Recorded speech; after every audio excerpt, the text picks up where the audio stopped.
Hey everyone, welcome to Seeking Witchcraft. It's me, Ashley, and today's topic is going to be about how to make your own tools. So that's really exciting. To discuss this, I have on Joe. So, Joe, thanks so much for coming on. Do you want to introduce yourself?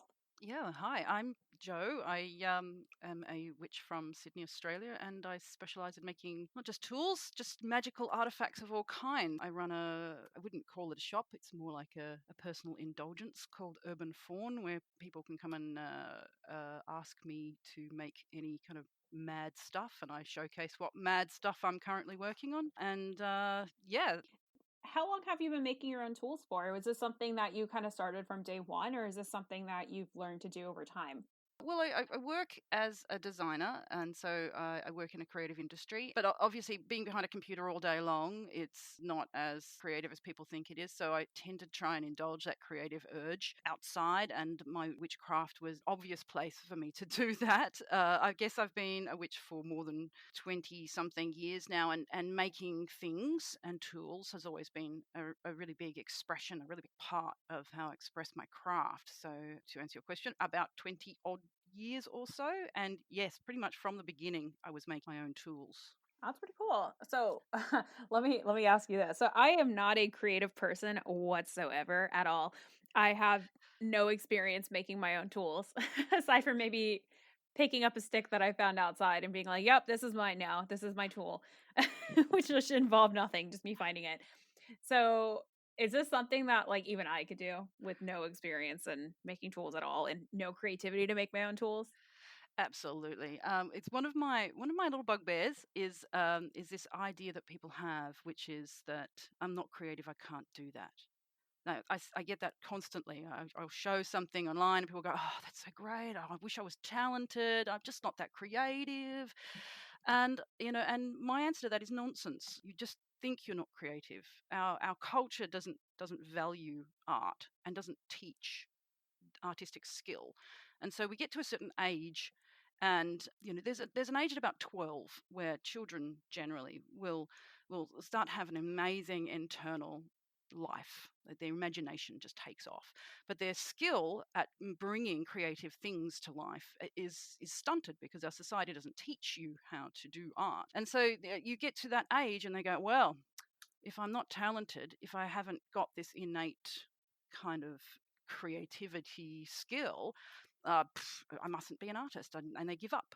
And you see it, like you'll see kids just kind of they'll draw like mad up until about that age, and then they just give up because they believe this lie that you need to have some mystical talent in order to create something. And it is a lie. If you've got the manual dexterity to write your name, you've got all the physical skill you need to paint a masterpiece, to build anything, right? So yes, absolutely. I think anyone, should they take the time and learn the skills, can make their own tools and can create their own art. And it doesn't have to be good by any objective standard to be good for you. So yes, pick up your stick and turn that into a wand, as with whatever skill set you currently have, and it's a wand. So I try to make myself available to make things for people, but I also try to make myself available to teach people how to do it themselves. And it's always kind of, whenever anything comes to me, I kind of go, all right, well, what are you capable of? Let's work this through. So have you actually tried to make a tool? I have not. I guess it's because the thought of the tools that I would make, it would either be I would just find a stick outside or I'd wanna make something that involves metal, and I'm like, "Well, I live in an apartment, there's no way I can make some sort of metal object." So, I haven't really tried, but I will say something that you said earlier, that kind of resonated with me about how it doesn't have to be perfect, and I think that's a big thing of people wanting to be perfect every single time and have the maximum capacity to do something, and I think people get discouraged leading up to that. Yeah, And and you can see this in other things, not even artistic side of things, but like meditation, for example. A lot of people get discouraged with meditation because they can't spend 20 minutes the very first time they ever sit down just clearing their mind and focusing on getting into that meditative state. But it takes time. And yeah, I don't know. I'm excited to hear what you have to say about how to make your own tools because I think I'm going to have to try some arts and crafts after this.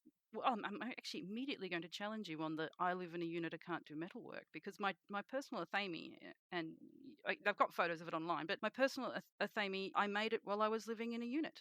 Oh my goodness. Yeah. So people think that if you're making a tool, you have to make it from scratch. But we live in a highly industrialized society. Like half of everything you need is already made for you if you know where to look. So I mean, I was never going to be able to blacksmith my own blade, but I was able to contact the local. When I say local, it was in Western Australia, which is a 6-hour flight away. But I was able to contact an Australian knife collectors club, and through some very kind of cagey conversations with them, managed to purchase a blank, which is somebody else has forged the blank, and I mail ordered it and had it delivered to my home, and I bought a tiny little bench vise which I strapped onto my outdoor setting, and I bought some files, and I refined that blank down until it was a blade, and I had it sent away to be hardened so it would take an edge. And if you take your time to sort of plan out what it is you're making, you can utilize all the different services that are available. At the time, the handle for the knife, I sent the piece of wood that I'd found a way to be wood turned so that it would fit over the tang of the blank. And I got advice from the knife collectors club on how to put it together, and it took me probably about a year and a half of just picking away at it, working out how to do the next bit. And there were times where a piece of metal was ruined and I had to throw it out, and there were times when it worked beautifully. I even went to a local mechanic to get them to put the thread in a piece of brass that's part of the knife. So it's like you don't have to do everything yourself either. And I mean, the Thamy's got some. It's a bit rattly in places, and it's not perfect. But I've had it now for 20 years, and it's been my first knife and my only knife in that entire time, and it's lasted beautifully. So I would say if you wanted to make your own Athami, it is perfectly possible, and you just make sure that you're not trying to build an unattainable dream. You craft your design to what you've got available to you, and you're willing to change as you go along, and you're willing to learn new skills as you go along. And if you imagine going through that process, taking a year to kind of learn how to cut brass and file metal, and I went and did a leather work course to make the sheath. When you go and you learn all those skills, then that knife isn't just a knife. It's a tale. It's a story of how you went about learning to do all of those things. And you can imagine, that's where people sort of flippantly say if you make your own tools, they've got more power. They've got more power because you put power into them, but through your efforts, and they become part of you because you put energy and time and effort, and you've made a commitment to learn something. And that's part of the reason why I love making tools is that it's an effort of will. It's effort that you bring into the world. You manifest something in the real world, and whether or not it's perfect, it is irrelevant. It's the fact that you went to that effort. So yes, while my knife isn't particularly 100% perfectly manufactured, I love it to bits. I can't even imagine spending that much time on a tool. I mean, you're really putting your soul into it at that point. And I can imagine too, there must have been times when you were making it where did you ever think like, "Oh my gosh, I'm doing something wrong or it's not going to actually happen?" Or did you ever have any doubt or worry about it actually coming to be completed? Yes and no, because you're doing it in parts, and you're adapting as you go along. If you ruin something, you change your plan. Yes, you hold what you want in your head, and you draw a plan, and you work out what you'd like it to look like at the end, but you have to remain kind of a little bit open. There were times like when, especially cutting the brass, I wasted some pieces of brass trying to work out how to cut it correctly. And there was an instance there where I thought I'd spent like probably 3 weekends working on a piece of brass, and then I drilled the hole out that the tang was going to thread into just a tad too big. And I thought, damn it, I'm going to have to do this all over again. But I managed to adapt it and make it work. So yes, it's not necessarily about like being so sure, or being really confident with it. You can be nervous, and you can be worried, and you can kind of pick away at it. But as long as you just have that commitment to just solve the problems as they come along, you tend to get there in the end.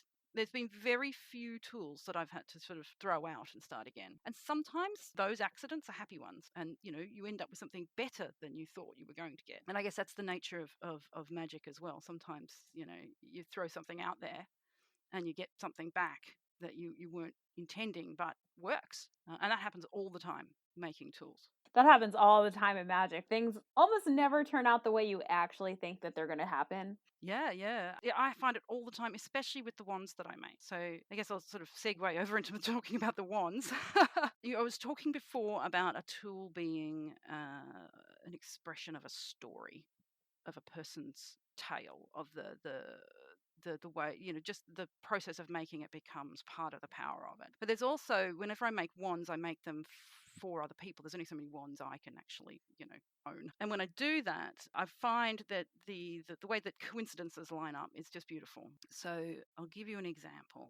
There was one wand I was working on where the woman who had commissioned the wand, she was from an Asian heritage, so she wanted some connection to that. But she also worked with Hades, and Hades not as the sort of creepy underworld god, but as the god of he who receives all, the great host, the keeper of the wealth of beneath the earth. So she had a very homely, kind of relationship with Hades, and so she wanted her one to be made out of white poplar. If people know the myths of the underworld, the white poplar features as one of the trees that guards one of the pools of, I can't remember if it's remembrance or forgetfulness, but it's gone in my brain. But she wanted this wand to be made of white poplar, and I mean, I live in Sydney, Australia. Some of these European trees can be a little bit hard to find, but I did eventually find a stand of European trees that included white poplar around the reflection pool at a war memorial. And so I contacted her and went, look, it's a war memorial in Hyde Park in Sydney, and are you okay with me investigating these trees to be the source for your wand? And she's like, oh, I was married in Hyde Park, just down the just down the park from there. Oh my gosh. So she's like, yes, please, you use those trees. And she's like, it's a war memorial, and and part of the underworld connections are there, and I got married there, so it's kind of like a life and death thing going on there. So yes, so I went down and I picked this poplar, and it was just one of those scenarios where the source of the wood became part of the story, and then eventually, as the wand evolved, it had a black leather handle and a jet ball at the end. And when you unscrewed the ball off the end of the wand, there was a compartment inside where I put four 24-carat gold gilded pomegranate seeds. So this is the mad stuff I do, right? I gild pomegranate seeds. But anyway, so there was the number 4 for the death aspect from her Asian culture, and the hidden gold inside the end of the wand, and the pomegranate seeds as the food of the dead, and the black jet ball, and the black leather, and the white poplar. And even though the wand at the end looked quite plain, the depth of symbolism that we'd woven together to make that wand meant that it was she was able to sort of hold her own story in her hand, and able to kind of like every time she pick up that wand, it's like all of those different elements coming together. You can imagine why a wand like that would be particularly powerful to that individual person. Nobody else would get it, but for her, it was quite special. When I do these wands, when I do these tools, that's the thing I'm trying to capture, is a person who knows what they want, but they don't know exactly how they want it. It gives it freedom for the design to flow, and for that person's story to emerge, and for coincidence to kind of take place along the way. So I think if you are making your own tools, focus on your story, not on whether or not the piece of wood is, pure, or the crystal is a particular kind, or you've made it under a full moon, or you concentrate on your story, because ultimately that's what you want to hold in your hand, right? Is an expression of you. It's a piece of art as much as it is a tool. It's an extension of yourself. Absolutely. And so if you do wander into the bush and have the forest, we've got bush here, forest everywhere else. If you do wander into the forest and have an experience, and you pick up a stick, and that stick is boring and plain, it doesn't matter, because the story is the experience you had with it. And if you do nothing with that stick, it still has a story. It still has an experience attached to it. So when I talk about it not having to be perfect, that's what I'm talking about. It's like the energy doesn't come from other people's objective. other people's understanding of what's special and magical. It comes from what it represents to you. Yeah. That's beautiful. Thank you. That whole story of that one was absolutely beautiful. I have chills, just like, with the 24 karat pomegranate seeds, that was just blew my mind. Like, oh my gosh, that's awesome. Thank you. Yeah, and before I did that wand, I had no idea how to gild anything. I'd never done that before, and that's what I mean. You've got to be willing to learn something new. And other wands, I've learned how to etch metal. I've learned how to carve wood. I've learned how to do leather work. And like there's one I'm working on right now where I've joined the local lapidary club and I'm learning how to cut and polish stones because the gentleman who's commissioned me has a particular stone from his country of birth that you can only get there, and he wanted that incorporated into his wand. And so it's like, well, I'm going to go and learn how to cut this gemstone for you. I'm learning currently how to do silver work as well, which I've never done before. So yeah, so I would challenge anyone who's listening and who wants to learn, who wants to make their own tools, just be committed to learning and don't take it slow. And take your time. This the one I'm working on currently. It's probably been almost a year since I've started it, and that's the good thing about the people I work with is that's like they are very patient with me, but I don't charge them any money. So that's the trade-off. Is right. People come to me and they kind of go, "I've got this mad idea for this wand," and I go, "Great, let's do it." And then they go, "Oh, how much is that going to be?" And I sort of say, "Well, it's going to be whatever the materials cost because you're bringing me something that I find an enormous enjoyment in doing, and I'm going to take my sweet time. So I'm not going to charge you for my time." I'll only charge you for the materials, which is weird by some people's standards, but what it does is it means that the people who do come to me, they get it. They understand that the exchange that's happening is that I'm actually having a fantastic time, and they're okay with that. Some people it puts them off if they can't give me money. So I do realize that process is a bit strange, a bit weird. But it means I do maybe 1, 2 wands a year maximum, and I have a fantastic time doing it. Oh my gosh, I can't even imagine. But I love your perspective on how to make your wand, essentially. Mm, Because I've heard a lot of stories of, if you're gonna make a wand, like, oh, one person says to pick a branch off a ground or a stick, and another person says take it from a tree. I believe in one of my very, very early episodes, my coven sister was talking about the person that she trained from before she moved down to our area, told her about how she wanted to make a wand. It was best to take the branch off, or the stick, or whatever you want to call it, yep. off of a living tree, because then it still has the energy of that tree inside, and then you can consecrate it and kind of keep that in there. And I'd always had heard, of course you want to have like the little journey or the story leading up to it, but I feel like that part of it was always understated, for lack of a better word. And just hearing your explanation of how you made that other wine, I'm just like, wow, it's a really powerful thing. And it really is about putting your time and energy into it. And I think that if somebody wants to make a wand, it doesn't matter if they find, their stick on the ground. It doesn't matter if they find it off a tree. I think it's what that means to you and the significance behind it versus, oh, this one is like a good shape and I just found it on the ground. Let's go home. Yeah, if you're finding yourself making a purely decorative item, you'll find it a little bit dead in your hand, I think. Um, if as I said, you've got to sort of, I guess all witchcraft is a bit like this. You've got to work out what makes your heart sing. Right. I think if more people thought of the way they express their religion as more of an art than a science, then we'd be in a better place. So I think when you talk about there's different rules and law, and you have to sort of work out why that works and if it works for you. And I think, as I said, with all kind of I think with all witchcraft, the point there is to find the thing that makes the hairs on the back of your neck stand up. Like I've got a saying: if your magic doesn't move you, can't move the world. So whatever rules that you hear about and you want to use, if they feel kind of dry and annoying to you, then using that particular piece of law or that particular rule is not going to produce a wand that will particularly work for you. And again, if you just create something that's a bit decorative because you think that's what a wand ought to look like, again, you're missing the point. You've got to tell your own story and make your own hairs on the back of your neck stand up while you're doing so. You've got to excite yourself. When I hear you talking about, someone told you needed to cut the tree to retain its energy, I've heard that piece of law as well.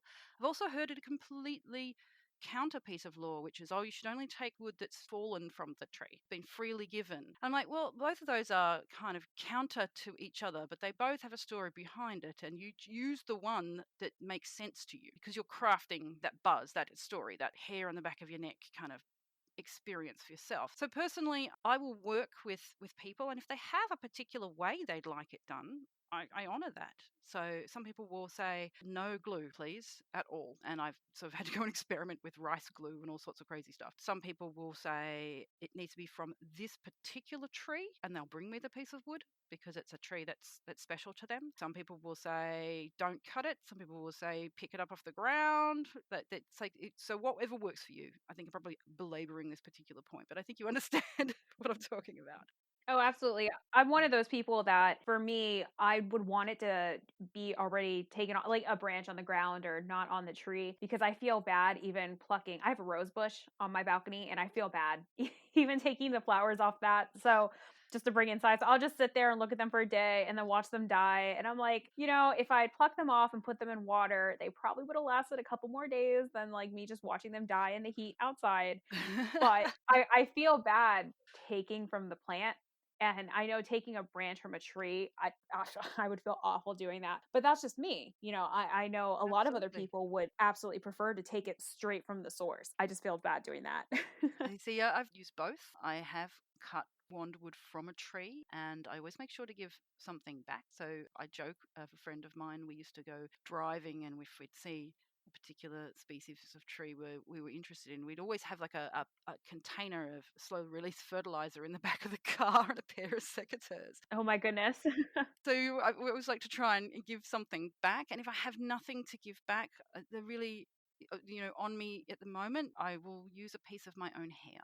It's a little bit like I feel like if I'm going to cut part of a tree, trees aren't really like us, and I feel like it is like giving a tree a trim. Obviously, you never take something from a tree that hasn't got the capacity to give it. If it's sort of small and sickly, don't. But if there's a big flourishing tree and you'd like to take it, you can, I think. And as I said, I give a little piece of my hair back. It's a bit like saying you've trusted me with a piece of yourself. I'm going to trust you with a piece of myself. So I'll tie a little piece of my hair around the tree, or as I said, if I've got it, I'll put something in the soil to give back. But personally, I think I like to use wood that's fallen if I can. And mostly from a practical perspective, wood that's fallen off a tree has probably already dried. Sometimes if you cut wood green, it'll bend and warp as it dries. So you never quite know what the shape is that you're going to get after that process is complete. So you could like cut this piece of wood from a tree and then find that it's this twisty mess when you actually go to use it for a wand, and it can be quite disappointing. So I think there's nice symbolism in a piece of wood that's fallen from a tree, that's already dried. It might have undergone a sort of a process of breaking down a little bit too, which can leave really interesting patterns in the wood. Sometimes a nice sort of dark striations and things that become quite interesting when you reveal what's underneath the bark. And again, if you're that way inclined, you haven't damaged the tree to get it. It's just part of nature. That wood that I got from the white poplar trees had actually fallen in a big breeze the night before, so I didn't actually have to cut any of that. Oh, there you go. That's pretty convenient then. Yeah. So again, that was a bit of a nice coincidence. The night before, there was a big wind went through and blew a whole lot of sticks down. So I had about a dozen to choose from. Hey, gotta use what nature gives you, right? From all Yeah, aspects, all yeah, elements. that's absolutely. And there's always a way to forge a relationship there with whatever you're doing. You just have to sort of think it through and take it slow and be willing to adapt. So That's very yeah, true. cool. Should we move into if somebody wanted to make their own wand, how should they get started? Well, I would say find a piece of wood to begin with that speaks to you. Wood that's got a story or experience behind it is probably the best. Sometimes people will bring me pieces of wood that are beautiful and interestingly shaped, and they kind of hold it and they look at me and they're like, I'm not sure if this is quite a wand. And I'm like, well, as long as where you hold it lines up with where you point it, you can generally make it work. If it's so twisty that it twists back around on itself, you might psychologically have difficulty with that. So I would say yes, look for a piece of wood that's about. Oh, there's a piece of law, which is a piece of a wand should be from the middle of your elbow, so the inside of your elbow where the crease is, to It should be as long as your forearm. So inside of your elbow where the crease is, to the middle finger of the hand which you will use to wield it. That said, that's not a hard and fast rule. My personal wand is about 5 centimeters longer than that, but it's a nice little way of tying it to yourself.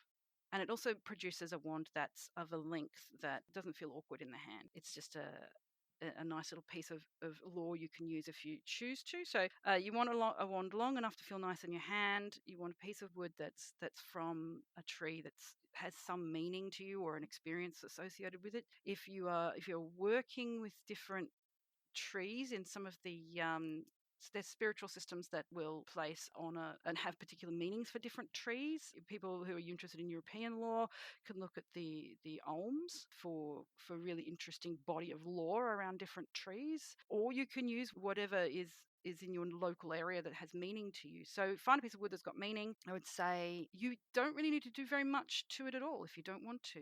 There are techniques for removing the bark that I show people. Sometimes you can leave some of the bark on there as a sort of a handle. I'm just trying to keep it simple because, I could go into sort of weird detail and that probably wouldn't be particularly useful for people. But I do wand making workshops from time to time where I can go into the detail of it. And I do have some notes on my website which does go into some of the detail of different sort of physical techniques for actually literally taking the bark off and sanding it down. One little tip I tend to teach people is that when you are sanding, like with any piece of wood, you would sand through the different grades of sandpapers. And when you get to the final couple of sandings, what I like to do is get wet and dry sandpaper, black sandpaper that's quite fine, and you use like an oil to sand with towards the end of that process. And what that does is it impregnates the oil into the timber and preserves it and gives it a nice shine without using your polyurethanes and that sort of thing. Does that make sense? You can use a wax at the end as well. I've got recipes and things for all of that on available if people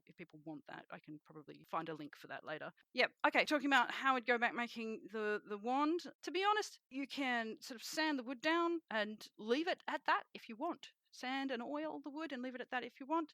Quite a lot of my wands feature something at the handle end of the wand, like I use brass a lot, like a brass knob, or I've used sort of leather, like you make a Turk's head knot, and then have that at the end of the wand. I like having something with a bit of a weight at the end of the wand because it brings a sort of balance point. If you sort of balance the stick on your finger, it brings the balance point down to the handle end, and it means it's actually kind of weightless in your hand, which is just a nice little thing to do. So I would say I don't tend to use a tremendous amount of crystals, mostly because I feel like you really have to get them matched properly. You can't just sort of pick up any bit of wood and any crystal and sort of bung them together. It doesn't really kind of, for me, it doesn't really kind of work very well unless they're a well matched pair. So I wouldn't worry if you're a beginner and you think your wand has to have a crystal on it. I would tell you that it doesn't necessarily have to have a crystal on it.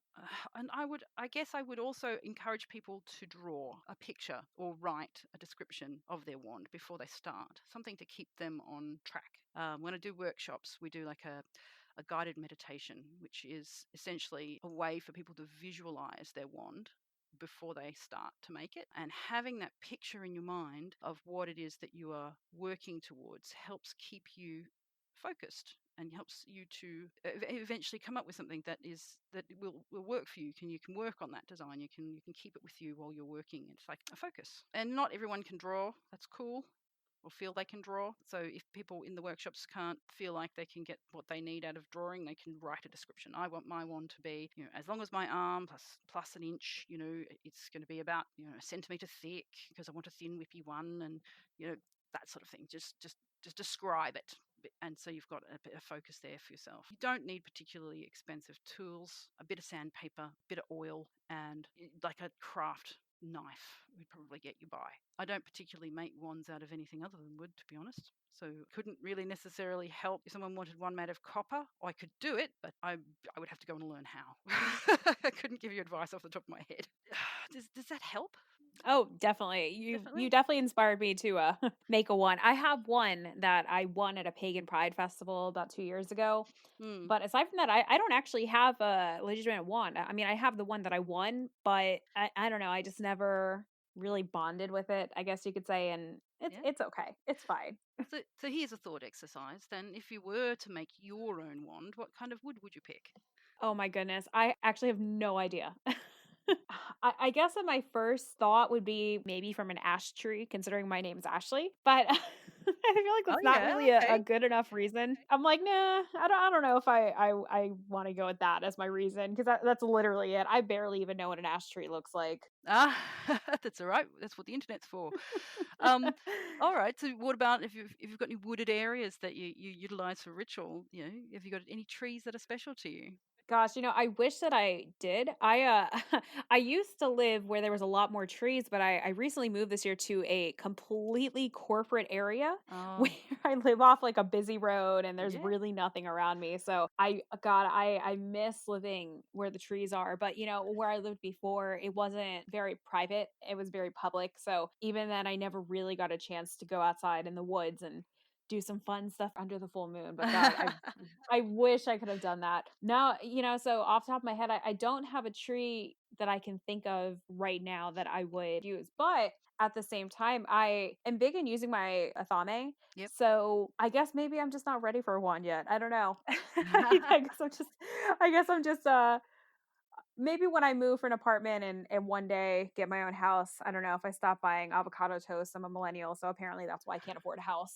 But maybe one day when I stop doing that, I will have access to trees and I will be able to make a wand the way that you mentioned. And God, I would love to do that. But who knows? You'd be surprised how many people just bring me a piece of wood that just has appeared in their lives somehow. You know, yeah. Once the intention's out there, I know it sounds a bit woo, but once the intention's out there, sometimes the wood will just sort of drop in your lap. I literally have had people say I was sitting in a park and this piece of wood dropped in my lap. So Gosh, that's so true of just witchcraft in general. I feel like whenever you're ready for something, it just appears. it just appears. So, and you might find you'll be doing some study in a particular area that interests you, and then a whole ton of lore that you just become suddenly fascinated by jumps out. Like I had one woman who wasn't really interested in me making the wand for her, but just wanted to know where she could find an oak tree. And I actually keep like a Google map, and every time I find an interesting tree, I stick it on the Google map. So because I get these sorts of requests all the time, and so she wanted to know where there's an oak tree near her, and I went, "Oh, you just wandered down to Sydney University. There's piles of them there." And she's like, "Oh my god, I did not know there were any in Sydney." I'm like, "There's heaps of oak trees." So she'd been reading a lot of myth, and just oak trees, oak trees, oak trees were just on her mind. So that can happen too. So if you're in Sydney and you're looking for a particular tree, I probably could point you in the right direction. Kind of unrelated. So I'm thinking a lot of people listening to this may not know. I do talk about this in my tools and terms episode that I did forever ago. But could you explain why somebody would possibly use a wand versus an athame? That can be different depending on which body of law you're looking at. That's true. The Athame is more of a tool of command, I think. It has a very strong presence in circle, and sometimes you might want to use a wand for working with the more gentler energy. Wands are also the way some of the people I work with use wands is also quite specifically for certain kinds of invocation, especially sort of invocations into a person. So there's different kinds of wands that you use for different forms of invocation. So sometimes that gets a little bit lost if you're a solitary. Obviously, you're not doing that kind of work particularly often, so it could sometimes be a bit missing in a body of understanding that a solitary might have, because they might not necessarily be working with others. So I would say if you are a solitary and you feel like you want to work with energies in a slightly less commanding fashion, you might use a wand. Yeah. People say that the wand and the athame are interchangeable. I sort of disagree. They have their own energies, and they are subtly different. And I think I would have to sort of put it on to people to work that out a little bit for themselves. Does that help? Oh yeah, Yeah, I agree with you as well. I think there's such a difference between the two of them. yeah, I'm one of those, like, I like the balls to the wall, like, let's just throw all the energy in all at once, so, like, give me a thame, yeah, yeah. let's Right. go. Let's go. Yeah, it is very direct. It's very commanding, whereas Mhm. the wand can be a little bit more persuasive, a little bit earthier. I tend to use it to draw my circle with the athame and call my quarters with the wand. Oh, interesting. Yeah, because the circle is a thing of energy, and you are moving your energy and the energy of the world around you, and you be quite, direct and commanding with that. But when I'm doing my quarters, depending on the style of quarter calling I'm doing, I'm working with individual guardians that I have a personal relationship with. So sometimes it doesn't feel right to kind of point a knife at them. And it does depend on the nature of that relationship as well. Like if you are like um, in a more ceremonial mode and you are literally coercing spirits to your will, you might want to use a knife. But for the way that I work, the those quarter guardians are individuals that I've developed a individual relationship with. I know them, they know me. We chat. Um, you know, so that's it feels more appropriate for me to use a wand. Yeah, no, I can actually I understand what you're saying, and I think in the episode that I did where I talked about the difference between them, I think that one of the examples that I had mentioned was something about how if you were going to work with like the Fae, for example, and you were trying to, I don't know, talk to them or whatever, you wouldn't want to have your thumb pointing at them. That's a little aggressive. Using a wand's a little gentler. Yeah, rather depends on the scenario with the Fae, though, doesn't it? Sometimes. Oh yeah, I mean that's very true too. And I know the Fae have a thing with iron as well, but, and just hearing that as, because I remember reading that somewhere online, and I was like, "Oh, that's a good point." I wouldn't want to point a knife at some sort of earthly spirit. So if you're doing a quarter calling and, you're working with the elements, that makes sense to me of why you would use a wand, especially if it's made out of wood, because that wood has interacted with all 4 of the elements. Absolutely. Yeah. I mean, so is most manufactured matter, but the wand kind of, yes. In a more, yeah, it's It's less. permeated with all of them for Yeah, sure. yeah, for sure. Yeah, I don't think my thumb spent a lot of time outside. It probably would have been all rusted if it did. I think a rusted athame is a sign of a good witch. I mean, yeah, I think I do have some little tiny rust spot. When I got mine, I saw a model in the store, and it was this nice, pretty, shiny model. And then I said, "Okay, this is the one I want." And then they came and they gave me a box and they put it in a bag. And I didn't look at it until after I had already got in the car and wasn't at the store anymore. And when I opened it, I saw they gave me a different one versus the one that they had in their case. Oh, And it had those they're not necessarily rust, I think, but it's when you have copper and it gets like that blue stuff on it, you kind of uh, scrape it off. verdigris. Yeah. Yeah, yeah, it had that all over the handle and a little bit all over the blade too. And I remember I was really mad. I was just like, "Oh my gosh, like how could they give this to me?" Like obviously they weren't taking good care of their tools. And I scraped some of it off, but then I was like, "You know what? I kind of like the color." Like, it doesn't look super pretty, but I kind of like it. And to this day, I still have some of those marks on my blade and on my handle, and I refuse to knock them off because I'm like, no, like it gives it character. Like even though it's not the prettiest looking, like this is my little dude. Like this is how he came, and I like him like this. It's a little bit like it's a bit like that Japanese art. I can't remember what it's called. Is it kintsugi, where they honor the brokenness of something by repairing it with gold? Yes. Uh, Yes. and I think each tool is, if you use a tool, it's going to get marred. And I think it's like a person. Nobody escapes life without a couple of scars. You just go to any party and show a scar and see what happens, right? It's the same with tools. I think about that all the time. I read this quote where it was pretty much what you were saying, how if you ever find a body that has no scars on it after death, it's like, well, like what life did they live if Yeah. they don't have a single marking on them? I mean, my God, I still have a scar on my hand that I hate it, but it's there. When I was 18, 19 years old working at a Bed Bath and Beyond, and I cut my hand on a Keurig coffee maker box, and almost 10 years later, I still have a scar, and I'm like, you know what, that sucks, but I will always remember my first real retail job whenever I look at my hand. Absolutely. So just as the making of a wand or a tool forges a story, so does its use. People will tell you stories about, oh, the time that the pommel fell off their athame mid-circle, or they sat on their wand and broke it. you know, or the It happens. rust spots and unraveling leather. It happens. It's life. You repair, and when you can't repair, you start again. It's how things go. I mean, I had a friend of mine who's a thamie of about 30 years actually fell apart in her hand the night her father Oh. died. Oh my goodness. Yeah, and so she took it as a sign that she needed to make a new one, and she did. And she actually went and forged it out of copper. It was an incredible thing. Oh my gosh, that's Very, badass. yeah, it was really rough. It was really primal, but damn, it suited her. Yeah, and it's just if anyone's listening and they're thinking to themselves, "Oh, I wish I could do that." Just imagine me giving you a little slap upside the head and saying, "You damn well can."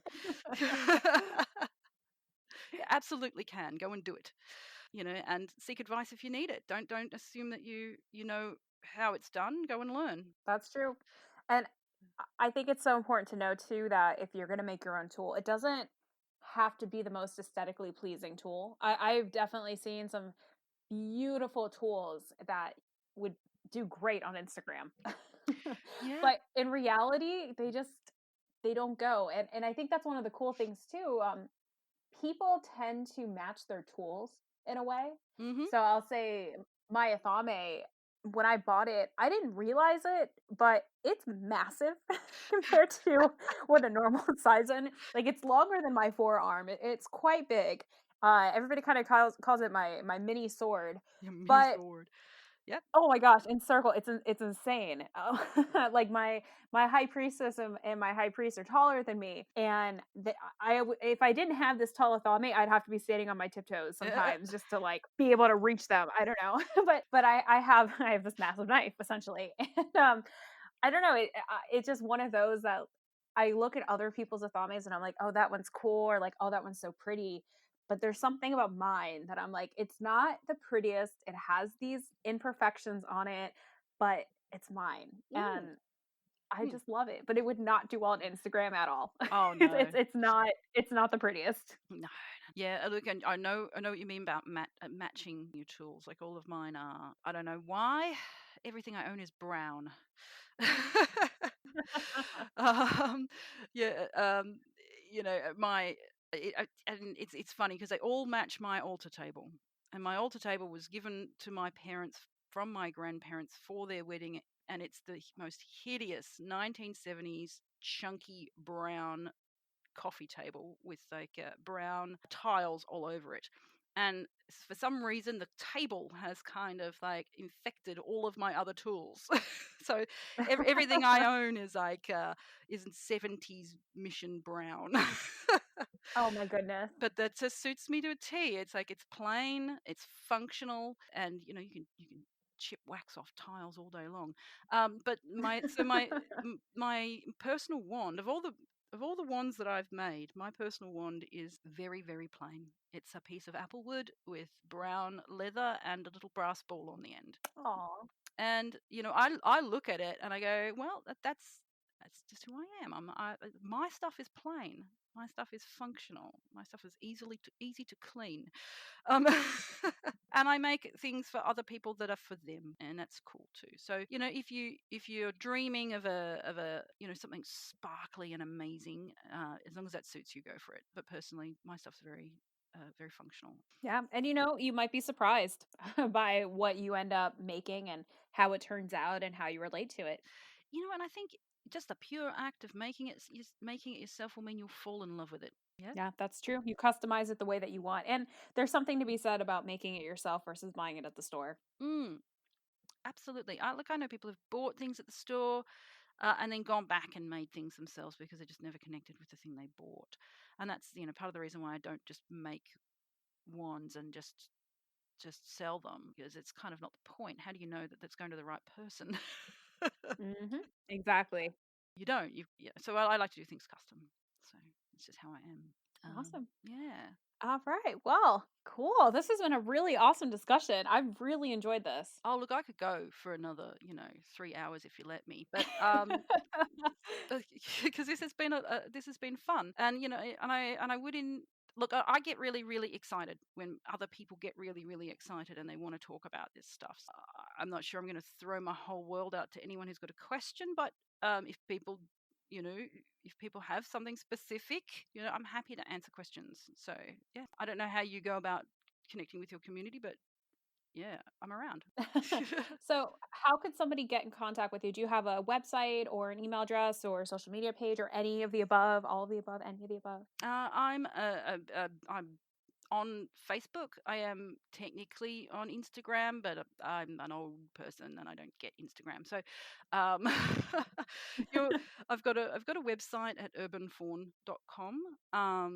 It's mostly just a gallery of stuff I've done. I don't really do much there. So if you wanted to ask me questions, look up Urban Fawn on Facebook, where I do most of my interacting with people and post what I'm working on, whatever project's happening at the time.